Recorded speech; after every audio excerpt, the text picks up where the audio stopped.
Алан, қандай мәлімет таптың? Білесің бе, Дана, ата-бабаларымыздың табиғат құбылыстарын бақылайтын өз күнтізбесі болған. Оны халық күнтізбесі деген. Халық күнтізбесі деген не? Жұлдызды аспан туралы астрономиялық түсініктер мен білімдер жинағы. Алан, маған қазақ күнтізбесінің маңызы туралы толығырақ айтып берші.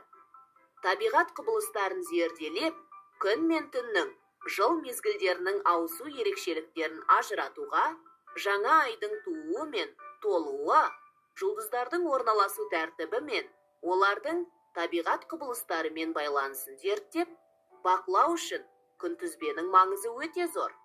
Осы туралы қосымша ақпаратты Зияттан сұрайық. Зият, сәлем, бізге байырғы күнтізбе жайлы айтып берші. Сәлеметсіңдер ме, балалар?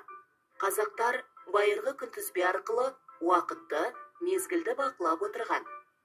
Жайлауға, күзеуге және қыстауға қай уақытта көшу керек екенін, және қой қырқу, мал төлдету, соғым сою, егін егу, шөп шабу сияқты шаруашылық жұмыстарын күн райына қарап есептеп отырған.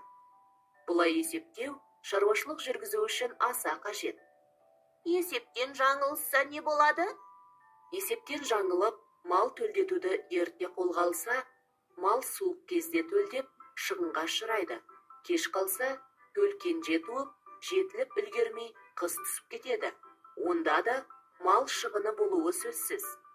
Халық арасында ауа райын болжайтын және уақытты есептейтін адамдар болған.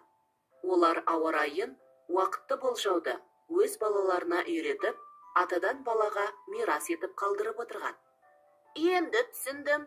Қазақ халқының күнкөрісі мал шаруашылығына байланысты болған. Ендеше табиғат күнтізбесін табиғат құбылыстарына байланысты есептей білулері аса қажет болған.